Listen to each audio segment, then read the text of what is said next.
ورسوله المبعوث رحمة للعالمين اللهم صل وسلم على سيدنا ومولانا محمد اللهم صل على سيدنا ومولانا محمد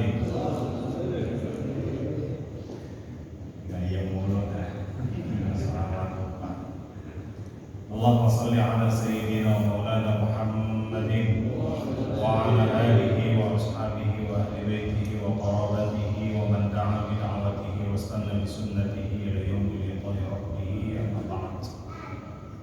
Hadratul Mukarramin, segenap para asatidz, para guru, para hujjaj, para tokoh masyarakat, bilkhusus salam hormat dan ta'zim kita untuk pembina Majelis Zikir dan Shalawat Ar-Raudhah Fadilatul Mukarram Anda Ustaz Taif Adi dan segenap para sepuh, para orang tua, para hujjaj yang mohon maaf saya tidak sebutkan namanya satu persatu, bilkhusus guru kita Fadilatul Mukarram Ustaz Sumarno, Ustaz Abdul Rahim dan Abdul Rahman ada? Pakai masker.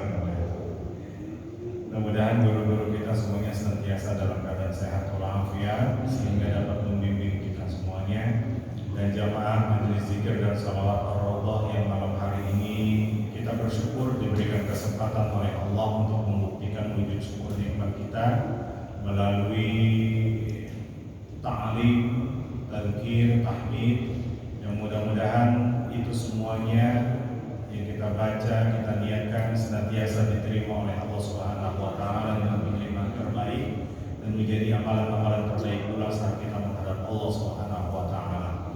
Salawat dan salam senantiasa tercurah limpah keharibaan qudwah hasanah, urwah hasanah, akan uswah hasanah dalam setiap aspek kehidupan kita, yang mana bulan ini merupakan kelahiran beliau Syahrul Rabi'i wa fana aqbal alaina hannana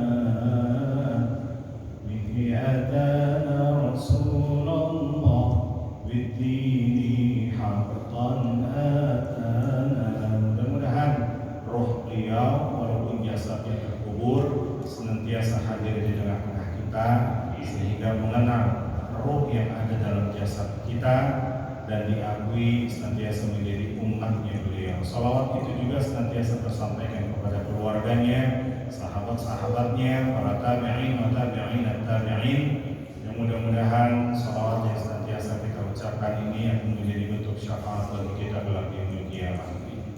Kita awali dengan membaca suratul Fatihah. Kita bermohon kepada Allah mudah-mudahan mukjizat suratul Fatihah ini senantiasa menjadi wasilah penyembuh manakala ada di antara sanak famili, keluarga, guru-guru, sahabat, jamaah kita yang sedang sakit, menjadi nilai pahala yang sangat berharga bagi mereka yang sudah mendahulukan kita, para orang tua, guru-guru kita, nah khususan kepada founding father Majelis Zikir Ar-Raudhah ini, dan khususnya kitab yang senantiasa kita kaji yaitu kitab Aqidatul Awam Al-Musannif Syekh Al-Marzuki Al-Maliki Al-Hasan Al-Baqi. Ala hadhihi niyyah wa ala kulli niyyatin salihah wa ila hadratin Nabi Mustafa Rasulullah sallallahu alaihi wasallam. Syaikhul lahumul Fatihah. A'udzu billahi minasy syaithanir rajim. Bismillahirrahmanirrahim. Alhamdulillahi rabbil alamin arrahmanir rahim maliki yaumiddin. Iyyaka na'budu wa iyyaka nasta'in. الصراط المستقيم صراط الذين أنعمت عليهم غير المغضوب عليهم ولا الضالين آمين. Sebelum saya melanjutkan kajian kita pada kitab Aqidatul Awam nazom-nazomnya, namun untuk melatih kedewasaan kita, saya akan coba paparkan peta atau konsep akidah dalam Islam yang mana ini bersumber langsung dari hadis Rasulullah SAW. Itu pun juga diakui oleh para ulama-ulama terdahulu.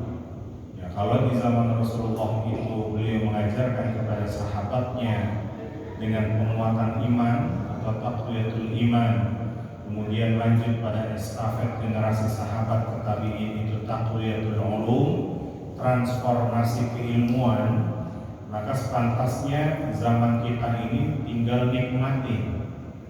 Zaman kita ini sebetulnya tinggal mengaplikasikan, karena iman sudah kokoh dalam sanubari dan transformasi keilmuan itu sudah begitu banyaknya. Namun saking bingungnya kita mudah untuk mengambil comot sana comot sini, namun kita tidak tahu landasan sumber daripada ilmu tersebut. Maka bisa menjadi berbahaya jika kita tidak memahami landasan kedewasaan akidah kita, dan bahkan mohon maaf, gara-gara beda manhaj suami istri itu bisa bercerai. Gara-gara beda manhaj yang tadinya ingin menikah akhirnya nggak jadi. Ya, sekarang kan banyak laki-laki ikhwan-ikhwan yang terjebak dalam dunia hijrahnya pun juga mohon maaf lagi-lagi keliru.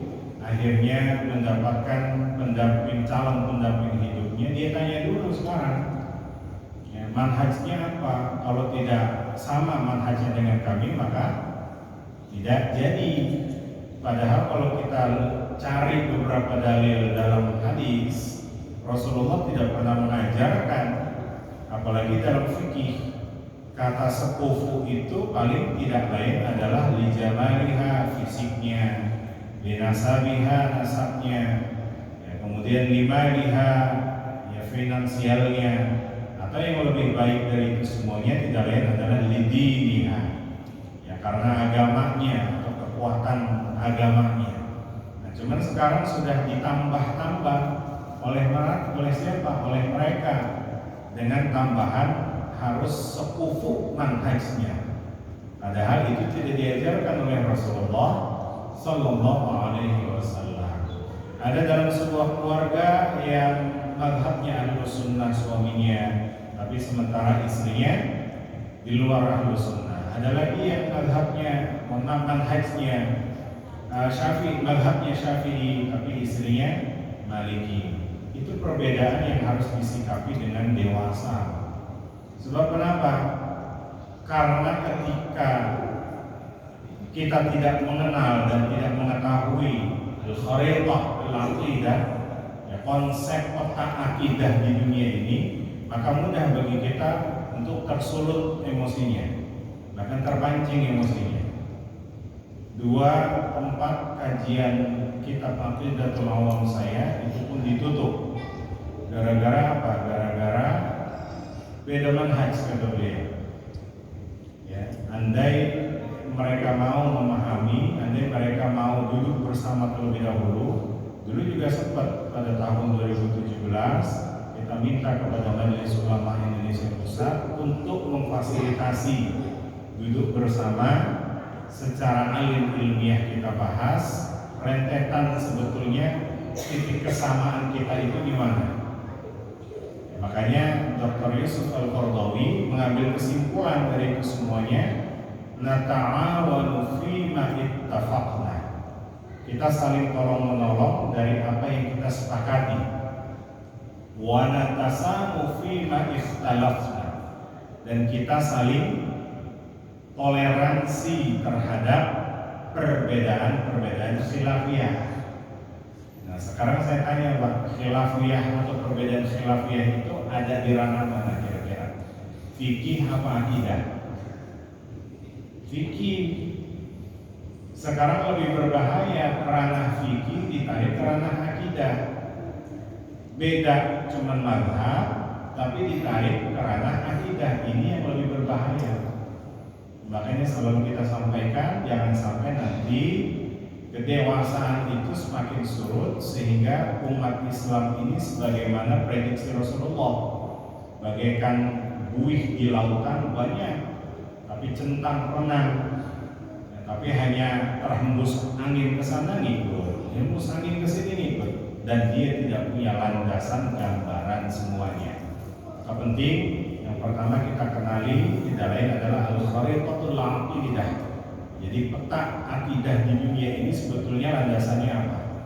Bapak Ibu yang dirahmati Allah Subhanahu wa taala, kita berangkat dari hadis riwayat Muslim yang mana sumbernya langsung dari Abdullah bin Umar radhiyallahu anhu.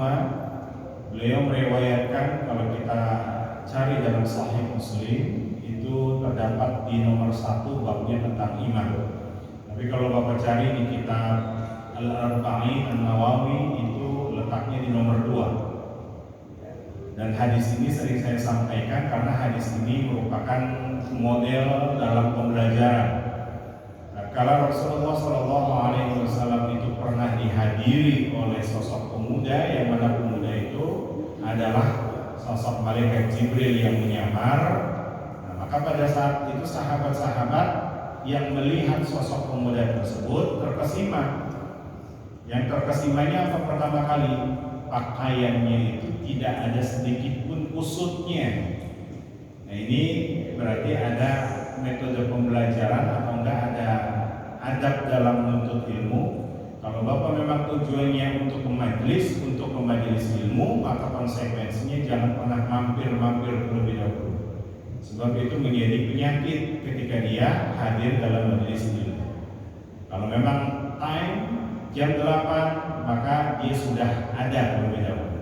Kalau terlambat barangkali mungkin karena uzur syar'i, tapi yang lebih berbahaya kalau dia mampir dulu. Nah, inilah yang nanti akan mendatangkan penyakit dalam sebuah majelis. Ditanya sama temennya, kenapa terlambat? Ya belum sepakat. Gimana tempat itu? Enak banget makanannya. Akhirnya ilmunya nggak dapat, kenyangnya doang dapat. Nah, ini yang pertama. Kemudian yang kedua, beliau mengajarkan juga yang namanya duduk dalam majelis ilmu itu fasnada rukbatayhi la rukbatayhi. Jadi antara dengkul dengan dengkul itu saling bertatapan. Makanya Rasulullah SAW saat ditanya oleh malaikat Jibril yang menyamar menjadi sosok pemuda, itu sangat dekat, Pak. Nah, makanya saya sampaikan kalau memang bareng majelis ini, ya ada letter L seperti ini.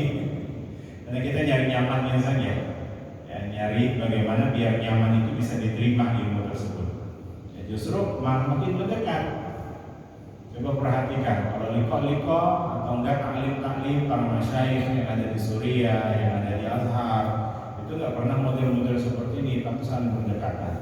Bahkan dengkul dengan dengkul itu saling berhadapan. Itu salah satu di antara adabnya.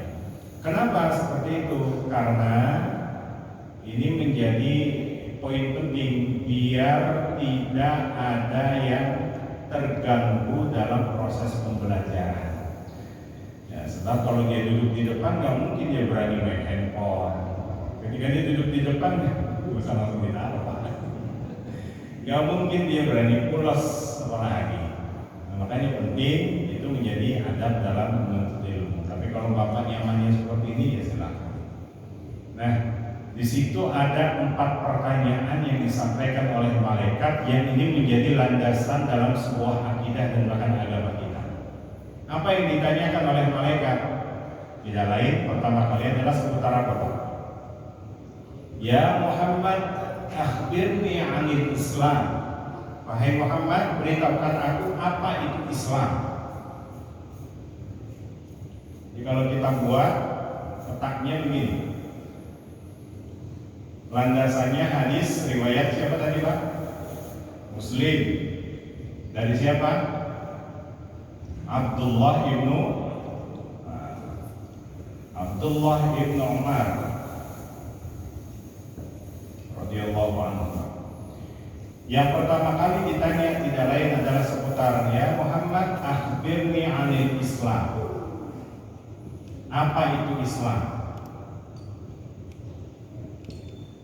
Maka dijawab oleh Rasulullah, amaliyah kita. Rukun Islam itu kan amaliyah, praktek.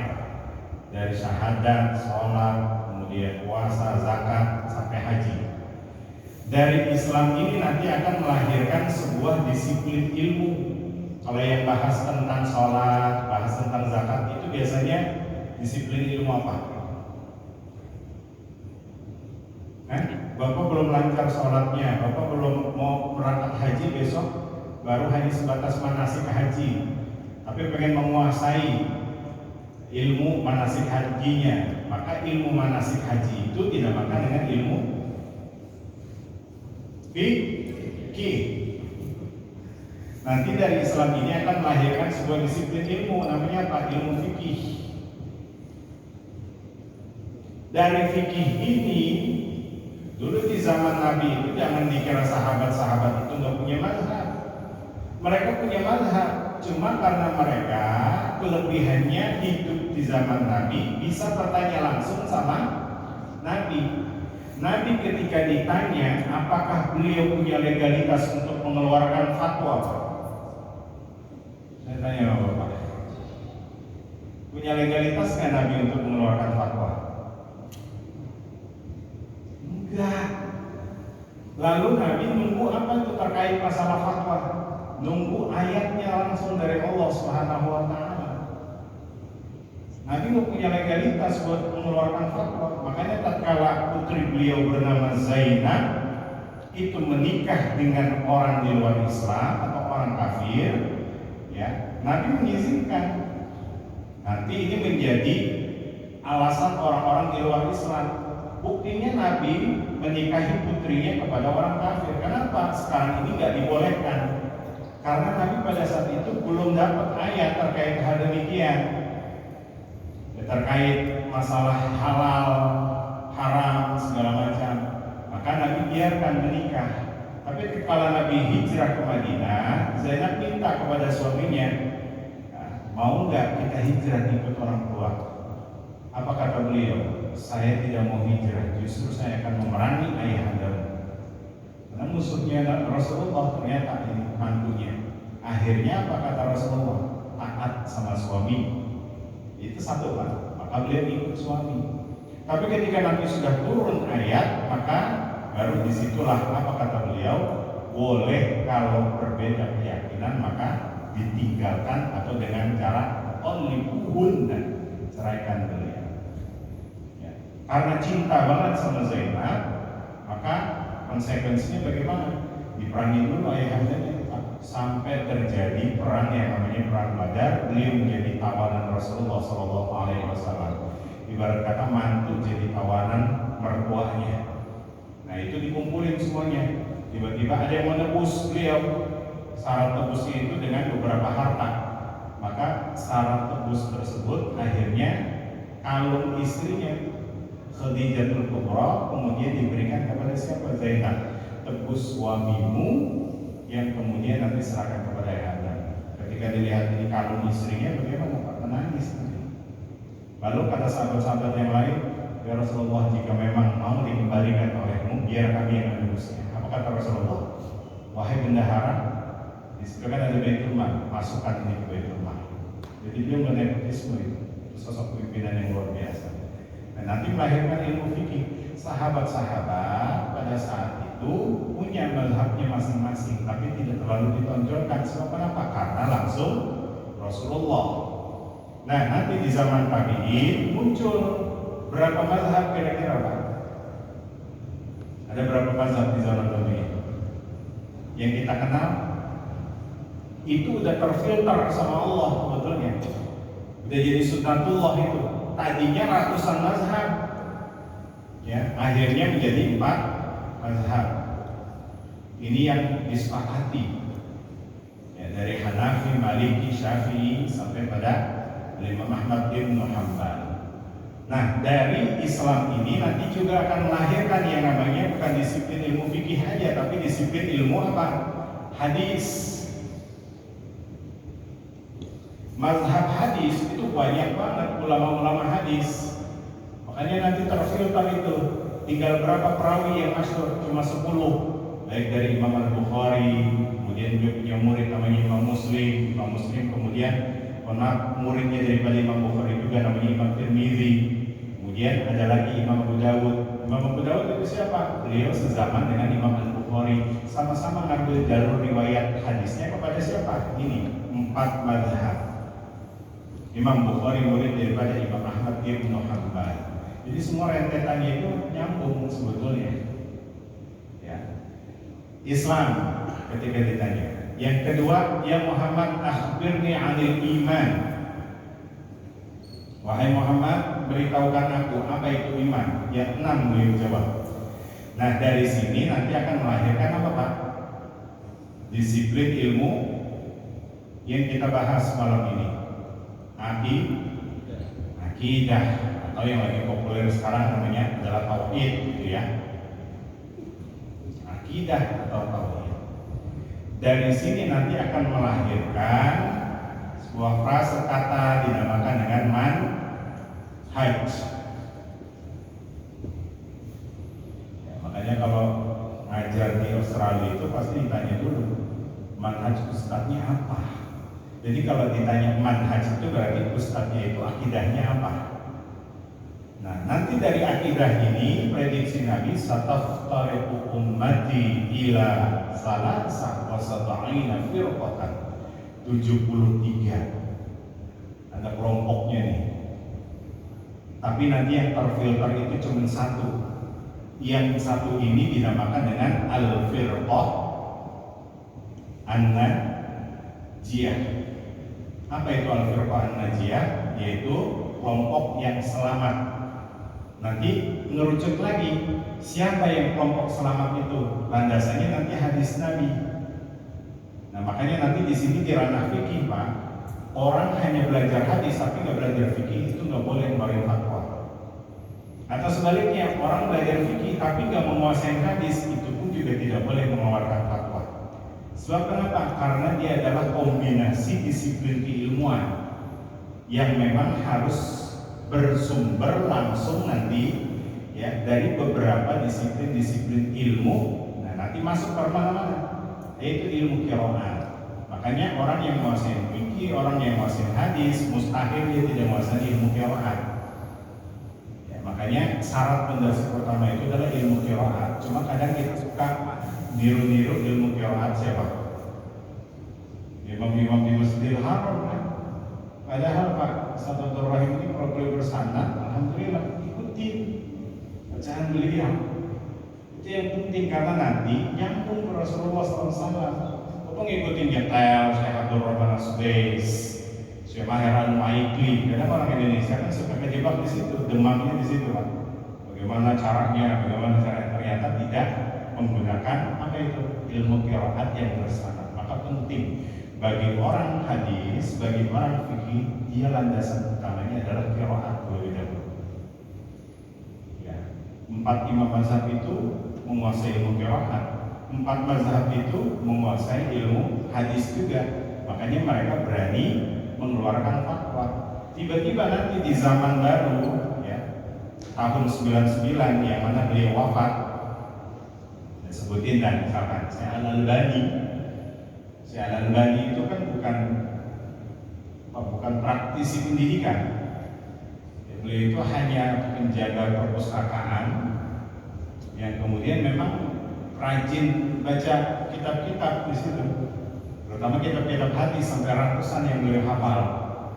Tiba-tiba ngeluarin fatwa Pak. Ini pasti akan mengalami apa?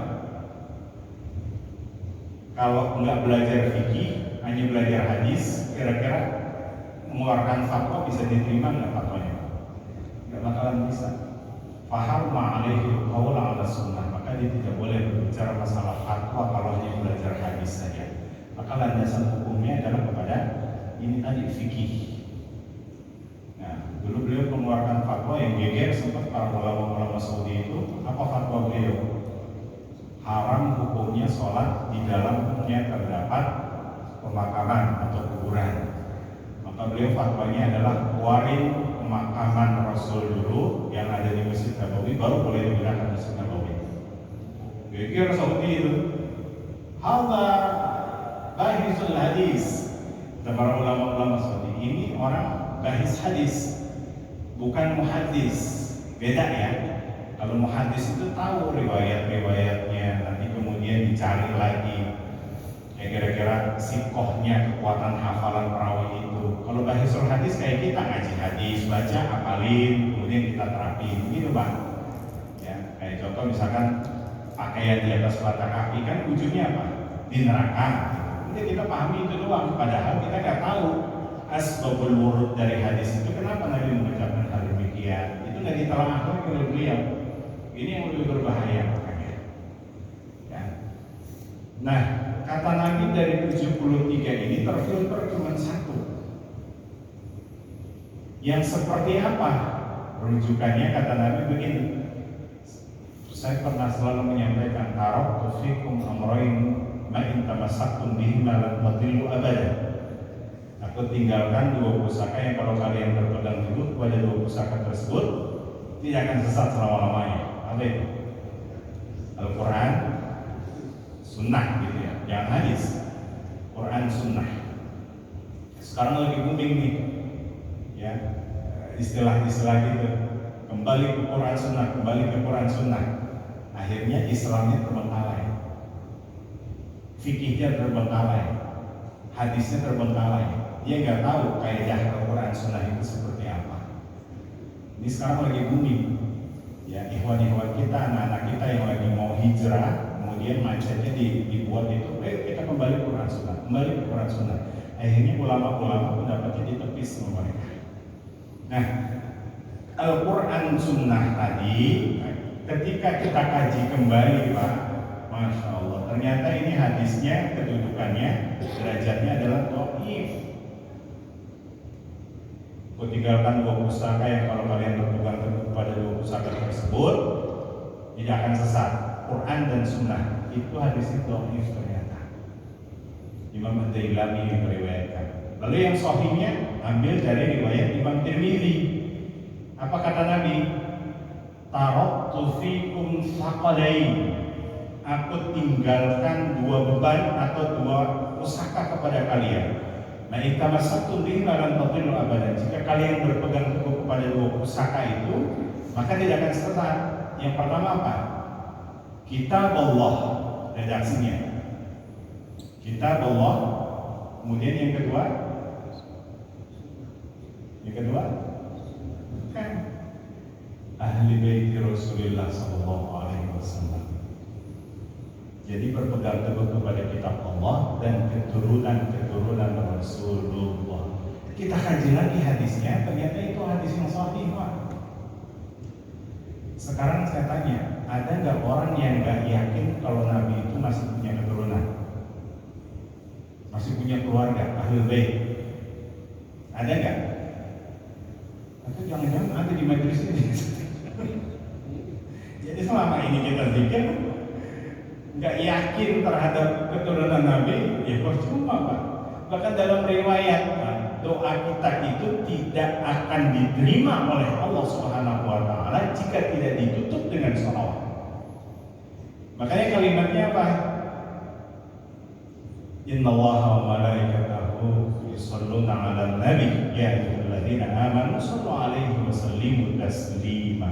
Itu setiap kalimat-kalimat zikir yang kita baca, tahlil, tahmid, itu pasti ujungnya gitu. Betul nggak? Ustaz Abdul Rahman? Innallaha wa malaikatahu yusholluna 'alan nabi. Pasti ujungnya itu kita diminta untuk berselawat. Sebab kenapa? Dalam riwayat dikatakan doa yang kita panjatkan sepanjang redaksi apapun itu nggak bakalan diterima, masih gantung sebelum kita berselawat. Logikanya gimana? Ini, Pak.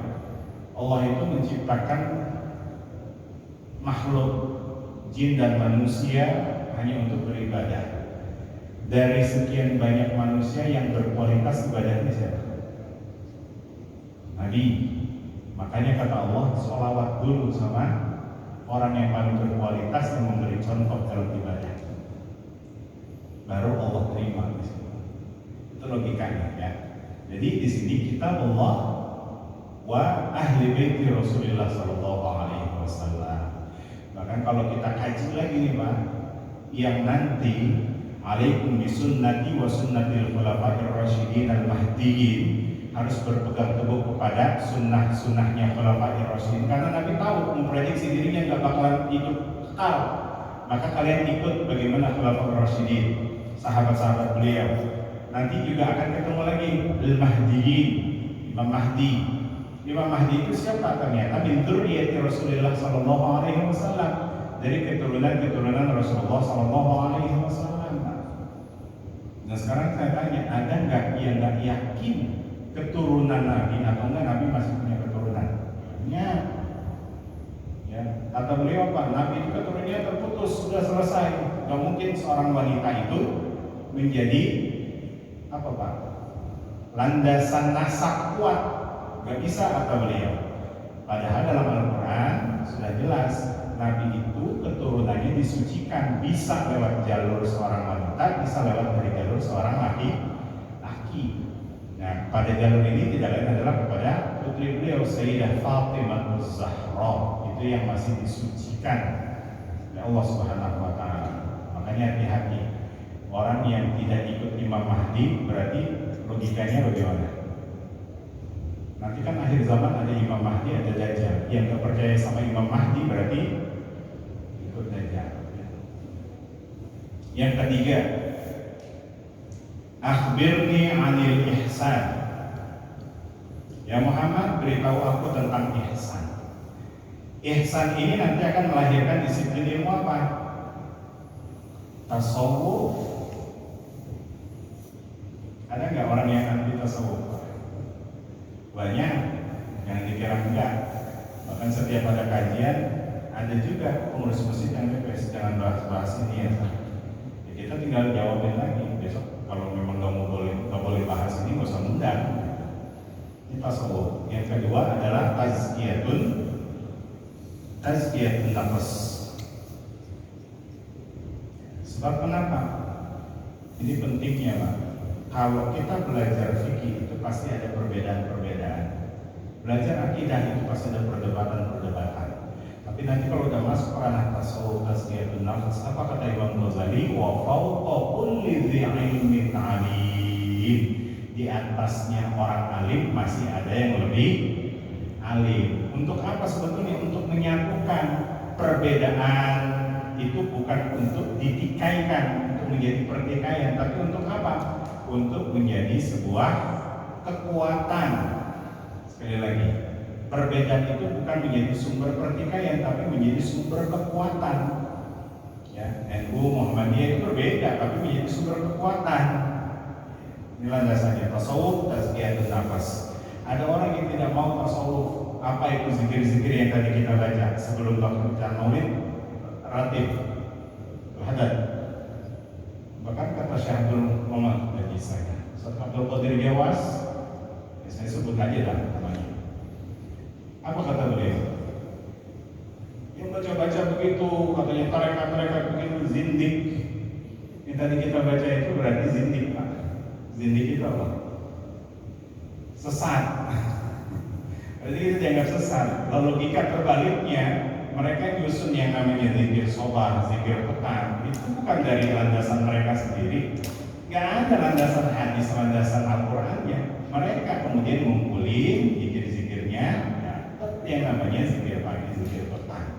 Kalau begitu mereka sebetulnya berbohong, nggak mau ngikut tasawuf, padahal mereka bertasawuf. Makanya orang kalau udah masuk ranah tasawuf tenang. Tadi zikir kan kita tenang ya.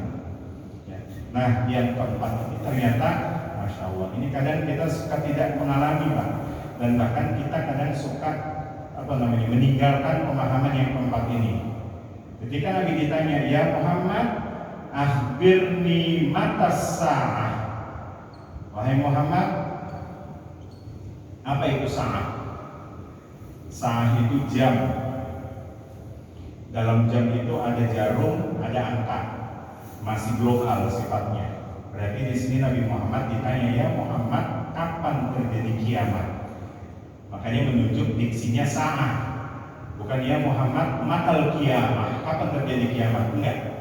Tapi diksinya menggunakan sa'ah, sekaligus ingin memberikan pelajaran dari malaikat Jibril, terkait masalah kiamat, itu pasti enggak ada satupun yang mengetahui detiknya, menitnya dalam jam itu.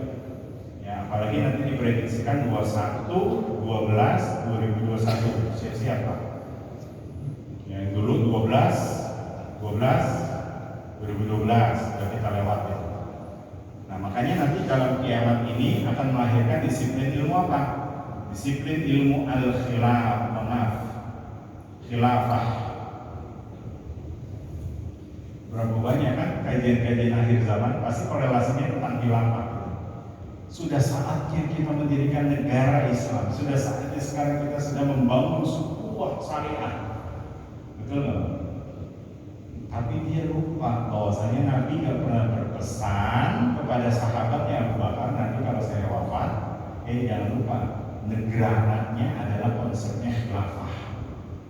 Dalam riwayat hadis nggak pernah kita dapatkan. Tapi justru bagaimana al-khilafah ala manhajin nubuwah. Konsepnya itu ada di mana?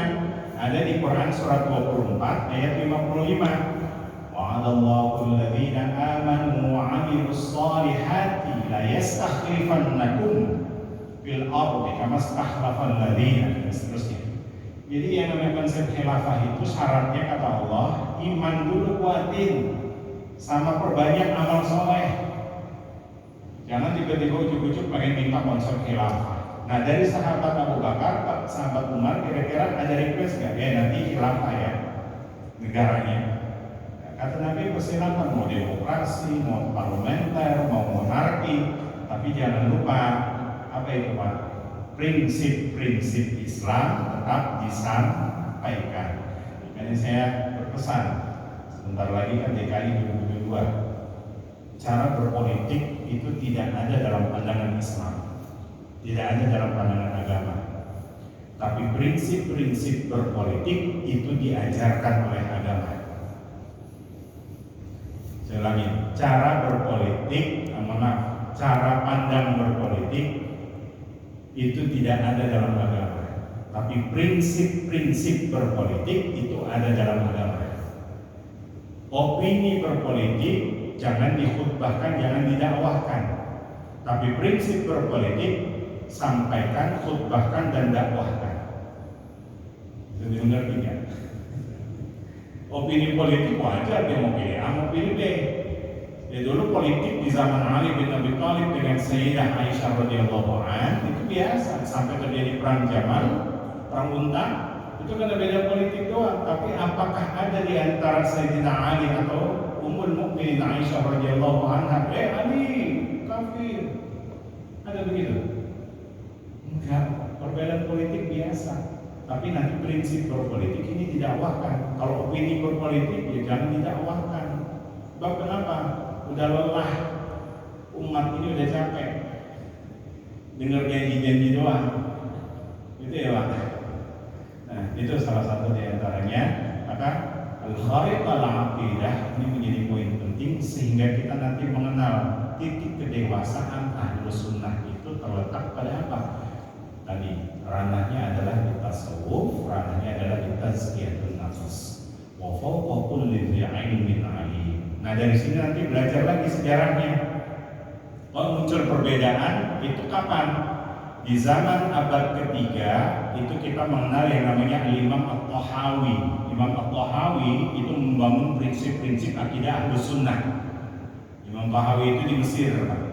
Walaupun Mesir itu nanti di zaman dinasti Fatimiyah terkontaminasi dengan manhaj Syiah, itu sampai 7 tahun namanya. Ya nanti di zaman dinasti Khalifah Al-Maimun itu bercokol yang namanya Al-Mu'tazilah, pemahaman dalam konsep negaranya. Itu nggak tanggung-tanggung sampai 7 abad, sampai 8 abad, mohon maaf. 8 abad berarti kan ratusan tahun. Nah disinilah akhirnya mazhab Ahlus Sunnah berangkat dari siapa? Imam At-Tahawi. Nah, kalau dari rujukan 4 mazhab ini nanti beliau punya murid Imam Ahmad bin Hanbal. Ada salah satu di antaranya adalah Al-Imam Al-Muzani, itu juga merupakan murid daripada Syekh Muhammad bin Syafi'i, melahirkan pemahaman Ahlus Sunnah. Kemudian nanti dari Imam Al-Muzani barulah melahirkan siapa? Al-Imam Abu Hasan Al-Asy'ari, itu di abad ketiga sampai abad keempat. Imam Tahawi tadi yang lahir duluan itu ternyata umurnya panjang sampai abad keempat beliau hidup, sehingga Imam Abu Hasan Al-Asy'ari sempat mengambil sanad keilmuan kepada murid beliau namanya Imam Al-Qarabisi. Imam Qarabisi itu juga merupakan murid daripada Imam Ahmad bin Hanbal. Ya, jadi nyambung semua. Nah, nanti ketika itu muncul muncullah di abad keberapa kira-kira perbedaan itu muncul? Di abad ke-12, ke-13 muncullah yang namanya siapa? Syekhul Islam Ibnu Taimiyah. Disitulah nanti yang mereka punya manhaj sendiri mengatakan kita ini harus kembali kepada manhaj as-salafi atau as-salafiyun. Ya, sebetulnya kalau mengetahui maknanya salafi itu adalah ulama-ulama salaf, ulama umat terdahulu. Yang terdahulu itu di abad ke-12 atau abad ke-3 yang sebagai pendahulu, Pak. Justru di abad ke-3 yaitu Al-Imam At-Tahawi. Ya, namun nanti di abad ke-12 inilah baru muncul para ulama-ulama yang mengatakan tidak lain adalah mereka Syekhul Islam. Walaupun mohon maaf ya, dalam pandangan para ulama-ulama Ahlus Sunnah, salah satu murid beliau yaitu Al-Imam Ibnu Qayyim al-Jauziyah mengatakan Syekhul Islam Ibnu Taimiyah di akhir hayatnya sempat taubat dan kembali kepada akidah Ahlus Sunnah. Ini pandangan beliau. Walaupun nanti di kalangan Asy'ari itu pun juga banyak tuduhan-tuduhan terhadap Al-Imam Abu Hasan Al-Asy'ari dari kalangan Syekh Ibnu Taimiyah. Ya Pak, nanti kalau Bapak lihat di YouTube, kalangan mereka pasti akan memfitnah Al-Imam Abu Hasan Al-Asy'ari yang hidup di zaman abad ke-4. Sementara mereka ya zaman abad 12. Ya, jaraknya itu udah jauh. Ya, bagaimana mungkin bisa tahu seluk-beluknya dan sebagainya. Sebetulnya perbedaannya nanti ada di antara muridnya Imam Ahmad bin Hanbal. Imam Ahmad bin Hanbal itu muridnya salah satu di antaranya adalah Imam Qarabisi dan Ibnu Jauzi. Ini melahirkan Al-Imam Abu Hasan Al-Asy'ari. Salah satu di antara murid beliau, ya Ibnu Jauzi juga, itu melahirkan Al-Imam Al-Barbahari. Imam Barbahari ini sudah menuduh Al-Imam Abu Hasan Al-Asy'ari yang tadinya beliau seorang Mu'tazilah, kemudian berpindah menjadi apa Pak?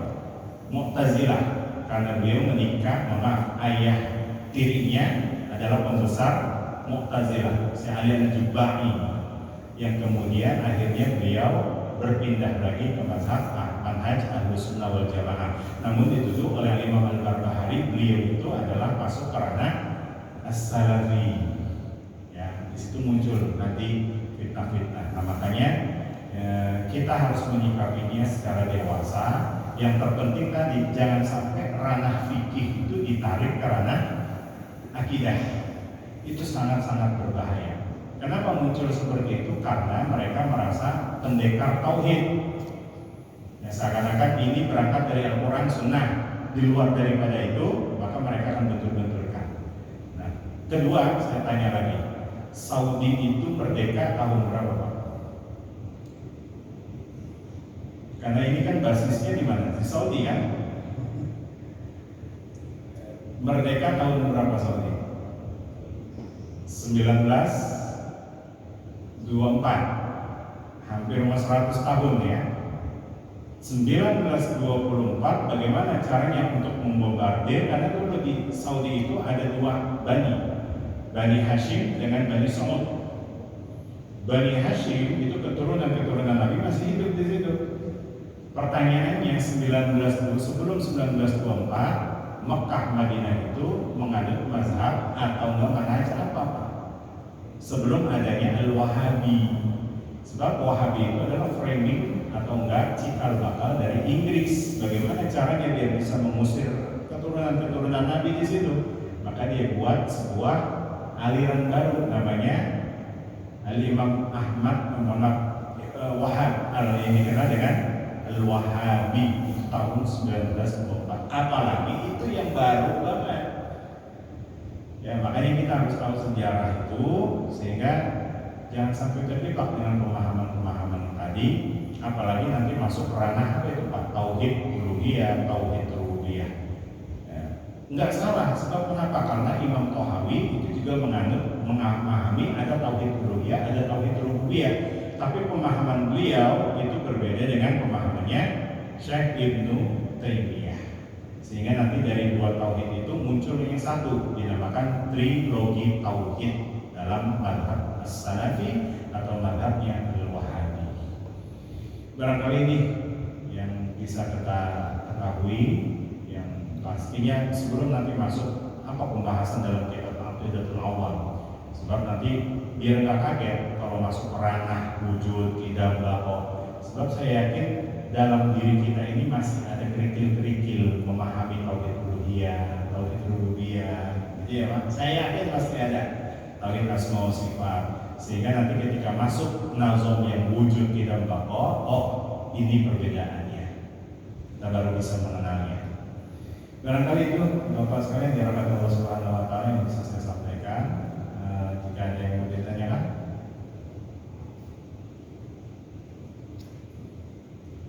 ya cukup ya. Ini agak hot gitu, walaupun tempatnya dingin. Ya memang harus disampaikan Pak. Lagi-lagi ini bisa terjadi pertumpahan darah kalau kita tidak mengenalnya. Apalagi kita belum latih kedewasaan kita untuk memahami ini. Di PUP saja saya sampaikan itu sempat masjidnya kacanya itu dilemparin. Gara-gara apa? Kajian kami di stop, kemudian jamaah ya terjadi juga terpancing emosinya. Saya sampaikan nggak perlu terpancing. Kita harus dewasa menyikapi kalau memang mereka dengan cara seperti itu. Tapi kalau misalkan mereka subjektif, baru di sini kita sampaikan jangan seperti itu. Baiknya kita duduk, alim ilmiah, apa yang kira-kira menjadi titik permasalahan kita. Baik, kira ini dapat saya sampaikan. Sekali lagi mohon maaf lahir batin untuk sekalian, dan kita tutup dengan mengucapkan lafaz hamdalah. Alhamdulillahirabbil alamin. Subhanallah.